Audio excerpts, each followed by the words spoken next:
Hey guys, welcome to another amazing episode of Conversations with Moyo. I'm always so excited to bring this awesome and amazing content to you. And in today's episode, I'm speaking with Mrs. Odunayo Taiwo of Oduncreamzcakes. So I visited her store, and her business is phenomenal. As with the norm with every business owner that I bring to you guys in Conversations with Moyo, she shows up for her business like, I don't know, it's just really amazing. She's so hardworking, and she makes amazing cakes. Like, I had a taste of one of the cakes that she made that day, and it tasted so amazing. So in today's episode, I'm just going to be speaking with her on everything about her business, how she started, how she keeps going despite how tough running a business in Nigeria is. I hope you enjoyed this episode. Make sure you subscribe to my channel. Leave me a comment, please. Let's continue this conversation in the comment section.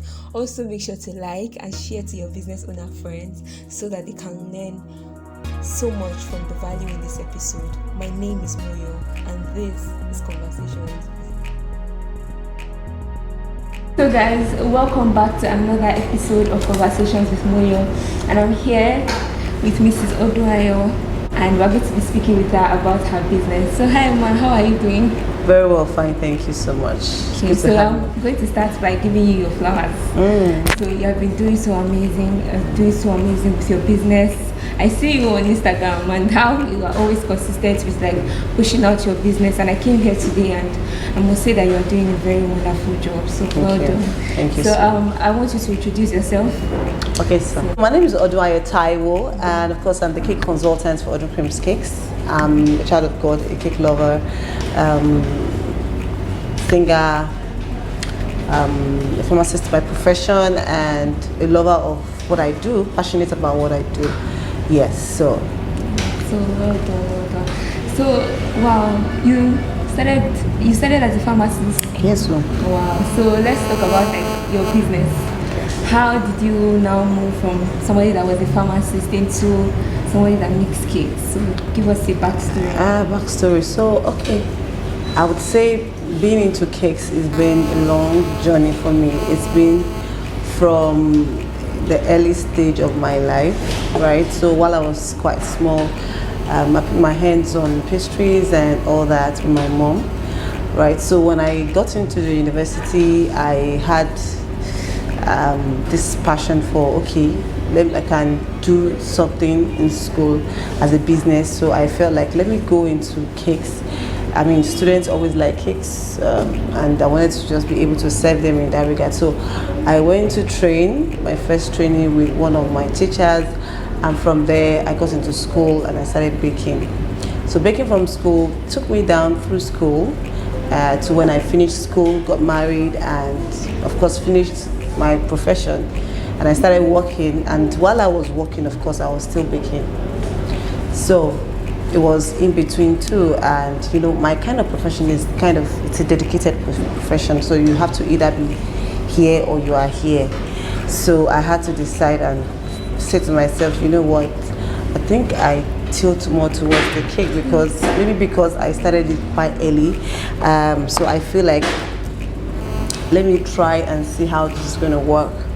And that's how I got into this about 4 years ago in Lagos, and then we started out and said let's just try and see how the business is going to look like with all the energy we have.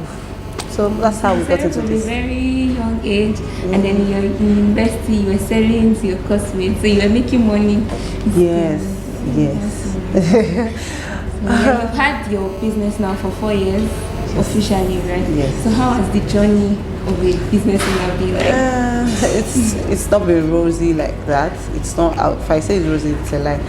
It's been days of ups and downs. Some days beautiful, some days not really like that. So I understand that as a business, I understand that comes into play, right? So, but so far so good. We keep ourselves positive. We are optimistic about what we do every day. We look at days that we win, and we're like, if we've done this before, we can do it again. So that's what keeps us going almost every time. So that's it for me. So let's talk about your growth on social media. Okay. when did you start posting what you do, like your business on social media, and what do you think has contributed to your growth, how you grew? Because I know you have quite numbers on Instagram, so how have you been able to grow on Instagram? So I remember when I wanted to start the Instagram page, I look at other people that have been on it and I'm like, how did they do this thing? But to be candid with you, I never had any clear-cut idea of what I wanted to do and how I wanted to do it. So I was just open to the fact that I needed to show up. I needed to show up, and I needed to show up with what I do in the most exciting way I could show it, right? So I was not so keen on, I want my cake to be all straight and all pangy before I could just post. So I was not held back with the fact that I have to just post a rigid picture of a cake standing beautiful tall. I never had that in my mind. I just wanted to go all out, show people what I do behind the scenes, how I do it, and catch fun with myself, my family, my staff, and just show people what is going on behind. So that's how I've been able to project, in that space. And a lot of times I've been able to go through doing giveaways, asking questions, and just engaging with the people, knowing their needs, trying to solve people's problem, finding a way to, just engage.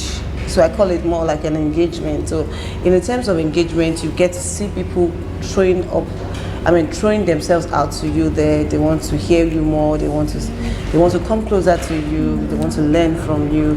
So that's the way we've been able to grow over the years. Yeah. And then aside that, in doing that for some time, for a long period of time, like I mentioned, we've been consistent with that. So even days I don't feel like today, I don't even feel like doing video today, but I've had to do one because I understand the place of what it means to, put yourself out there for people to see that yes, this is a surviving business, this is a business that is existing, this is something I can associate with. Because in the online space, you get to see that a lot of people are always back there, just thinking it's about one or two things you want to put out there. But you see, people connect more with stories, connect more with reality, connect more with what is happening now. Yeah, they connect more with that. So when they see that, I'm not going to just posted now, she's up. They want to engage. They want to come, inspired. People that want to buy want to buy. People that want to. So it's more of, it must be hot. You must do it fresh. Like, you understand what I'm saying? And you've been able to relate so well with your audience.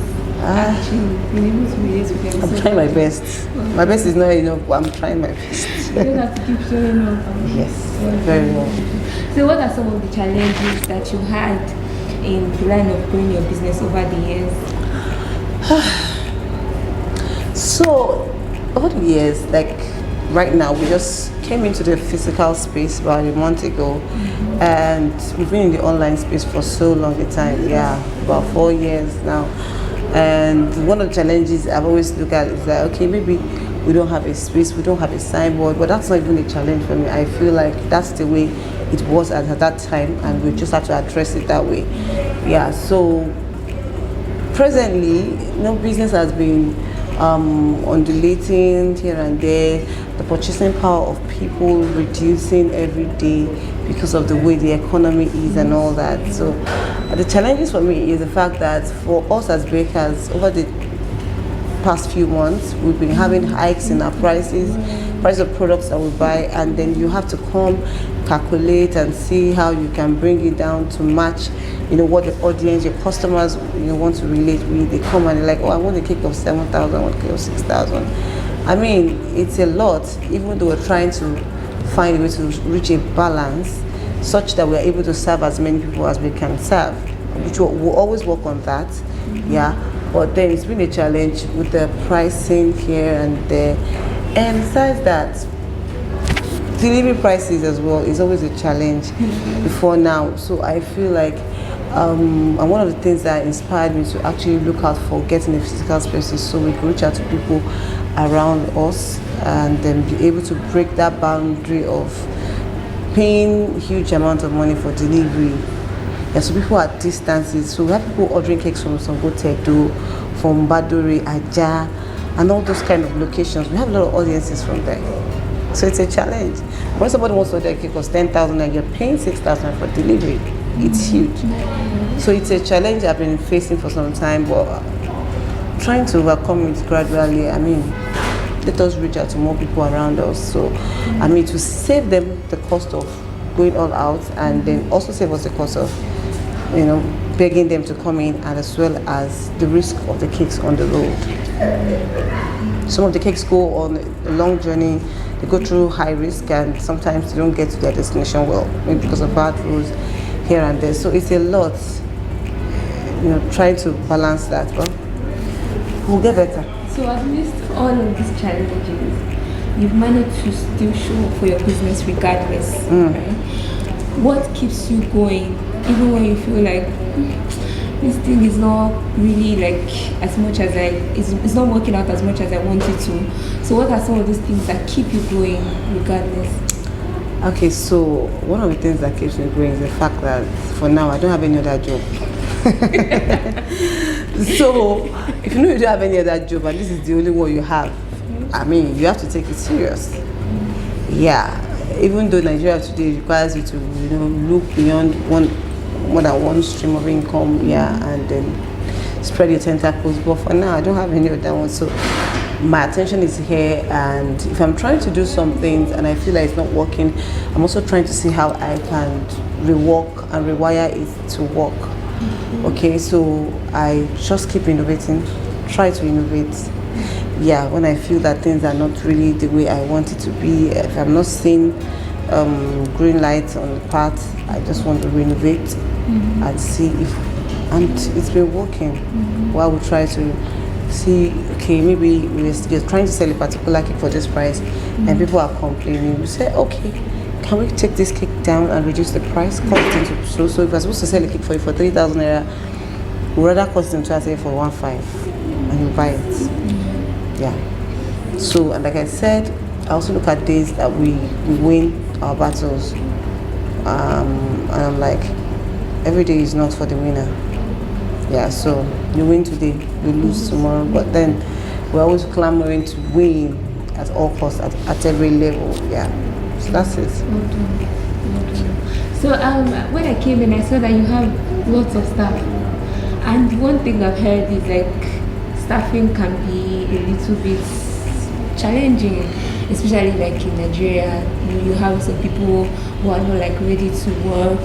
So have you ever had problems with like staffing with your staff or anything like that? It's a general problem. Like staffing has always been a challenge. It's just to put the right structure in place for them, basically. So for me, I think it's a battle that can never be won. Like you can't have it all sorted out. Just keep trying, put policy in place, keep checking up with the policy, checking up on them, encouraging them as well. Because like I tell my staff, they can't be with me forever. So the little time you have to spend with me, you spend it like it should be worth it.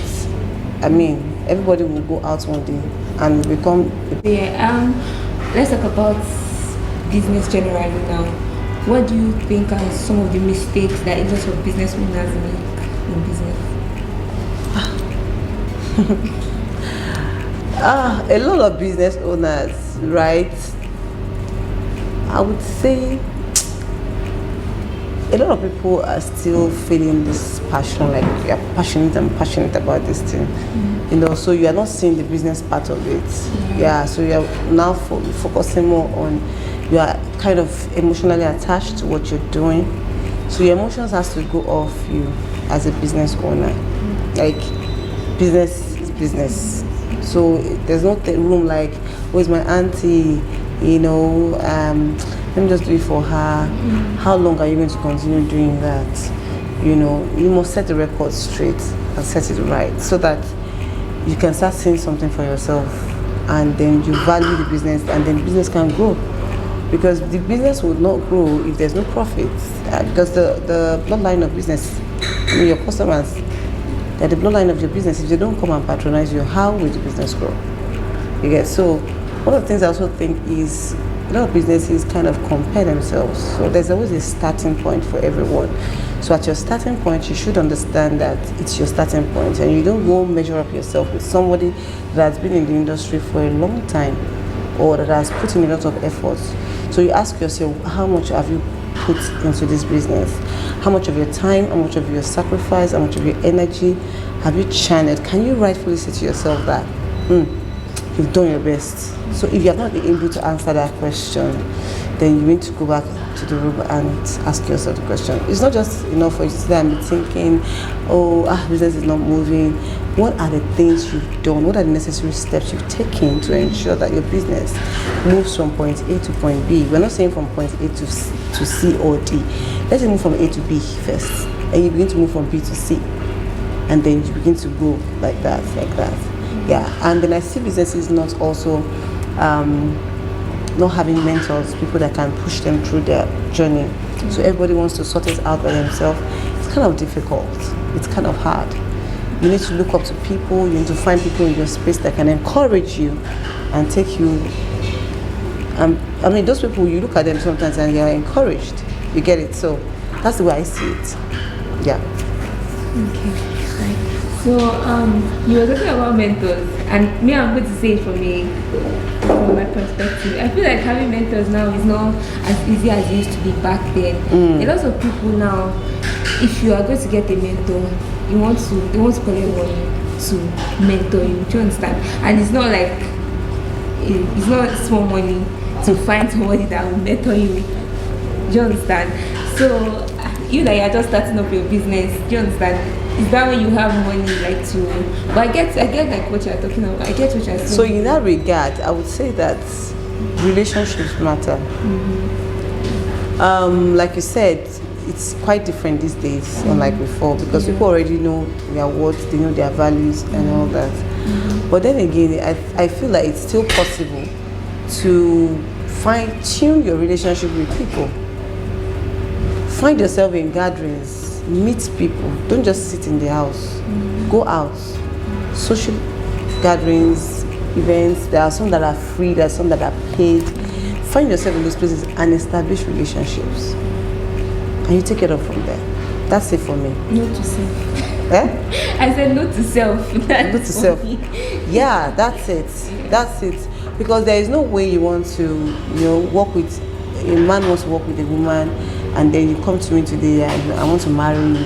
How? There has to be a relationship. I will come to you today. I might not even talk to you. I'll just be around you. Say hello, how are you doing today? Maybe some other time I just come around and I'm like, oh, my name is, and introduce yourself.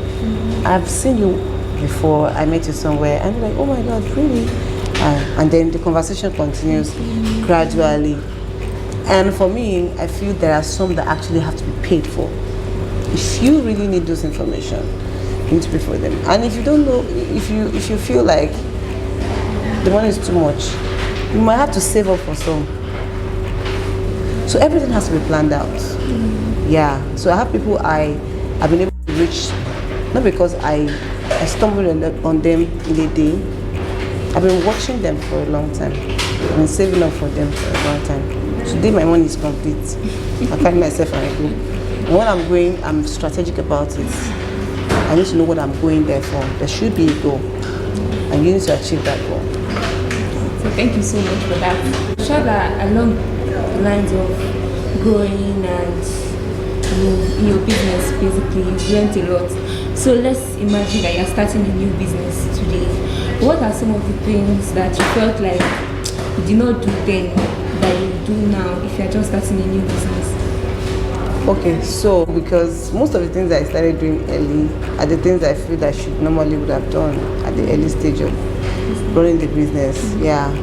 So what I feel like would have done is to find a way to ensure that I increase my visibility as much as possible, ensure that I create impressions. What I'll do differently is to reach out to people that know me, people that know more about what I want to do, speak to them, ask them the same question so that I can learn from them. Yes, that's what I do a lot of times, and I ask them, and most of the time the answer seems similar. So just pick what you want to pick and then you move. That's it for that. Amazing. So what do you think makes a good business? Good business. Well. You have to be inclined, business inclined as a person. So it's beyond the skills of what you do, whether you sell fashion, you sell clothes, you sell anything. You must understand the business part of it. There's a business part of every profession. So for you to say you have succeeded or you are succeeding or you are thriving in the business, you need to go through that process. And it's not just a one-off, it's a continuous process, right? So you keep learning by the day how to make your business throw up more content, make it more, what are the experiences that customers want to have. You must be on top of your customers' game. Customer experience matters a lot because it has a long way, it goes a long way in the journey of your business. What they experience is what they transfer to others. And that's how your business can grow. Yeah, because you can't always look for new business every day. Yes, we're trying to look for new customers, but the ones that you already acquire, how do you handle them? How do you manage them? How do you treat them? And how do you intend to grow them? Because they are supposed to be your more like your your agents in disguise. A lot of times they are our agents in disguise, and we don't really see like that. But they are, because they will give your number to somebody else and say, oh, I know this lady, she makes cakes. So the experience is very important. That's one of the things that makes a good business. Yeah. Besides that, even for feedbacks, always listen to feedbacks. So it helps the business improve. Last week I had a feedback from one of my customers. She was so furious about something, and then I later on had to call her, speak to her, and explain my own side of the story, and then she apologized for going all the way to write that kind of review. I mean, what she wrote shouldn't have warranted that, but she was furious. People can be furious for different reasons, and she apologized and said she was going to take down the review, and we settled it amicably.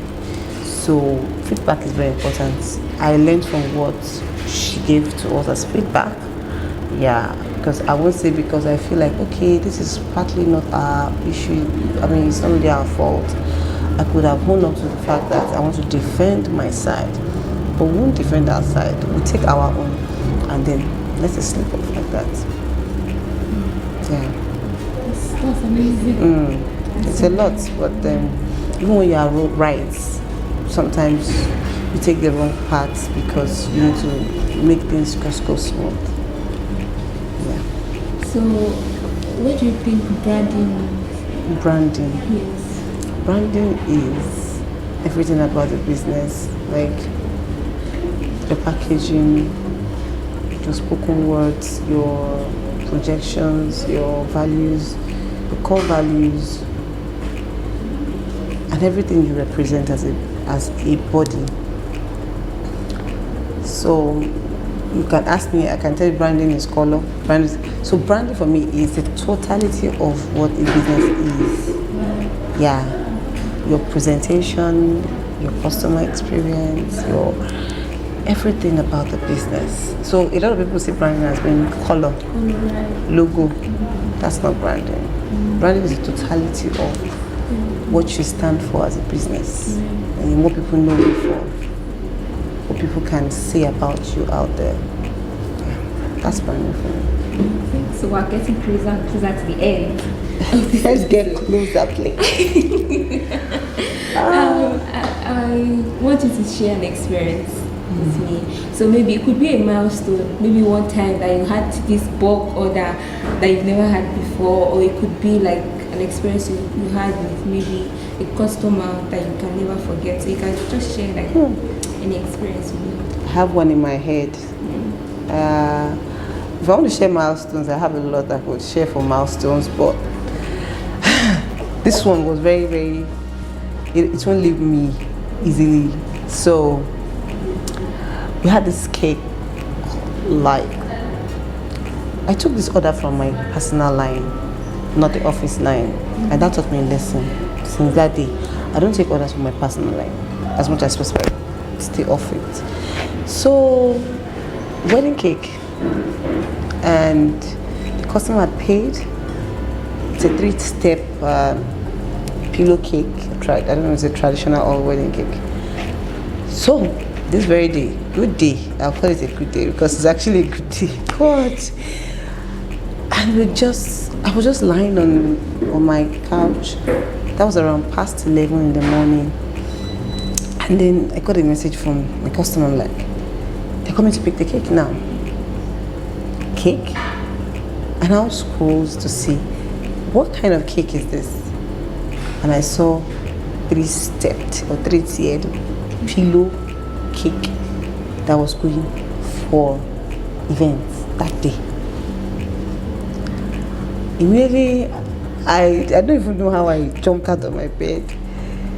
I was rolling, screaming, shouting, calling people here and there. We are in soup. We are in a big soup.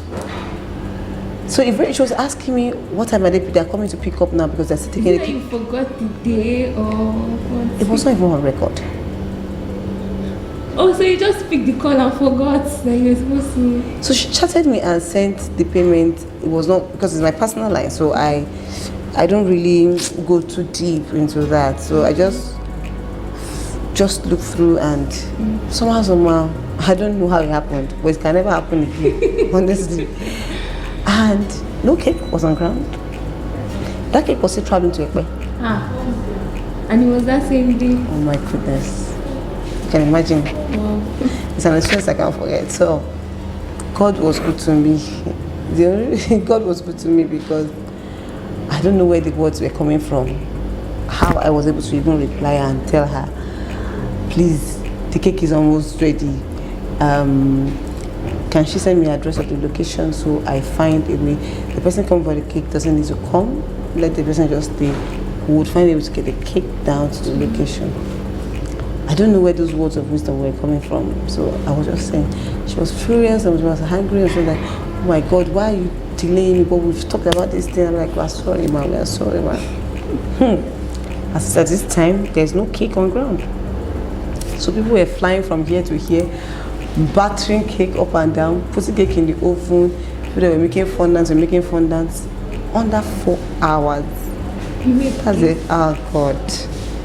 The cake was hot. We were fanning and then it was a lot. Wow. I mean, it was an experience I can't forget. So we started baking the cake around 12, between 12 and 4. By 4, the cake was ready. You can imagine, it's a 3-step cake. It's not even... So normally a cake being baked, I mean, it's like 3 hours, then now start working. That cake should have taken us like 2 days to work on. But we did it in 4 hours. Wow. And God was so good, I was able to get a driver that was willing to help me carry the cake to Ekpe. Were you able to deliver it in time? We delivered it that day. So where I am coming from was the fact that the cake was supposed to be used for the following day, following morning. Oh! So you can imagine if that cake was for the event, we would have lost it. Wow. So it was for the next day, not for that day. Wow. But we didn't know that until the cake got there. I'm telling you. The cake got there. It was around 7 in the evening. The driver came back and of course he had issues when he was coming back. Thank God his issue was when he was coming back, not when he was going. He had his tire, flat tire and all that. And I was like, God, thank you. I mean, this was off us. Like, this is something. I shared the story on Instagram. I shared with a lot of people. People saw the investment. I'm like, oh my God. Because I wanted them to learn from that experience that on no account, let there be a separate phone, WhatsApp line for business. And also ensure you do your check-ins and balance. Yeah, that's it. Oh my God, I don't want that day to come. Never. Wow. Yeah. No. So that's it. Okay, so a question just popped up. I was going to ask you the last question, but a question popped up. So I know you're married and you have children, right? How do you manage having a business and handling your family? So it's a normal question for anyone that does 9 to 5 job. How do you manage your family and your business? So Before now, I've been in the house. I've been managing them because I'm in the house, so I work with them in the house. So it's been work and the work, and they're with me.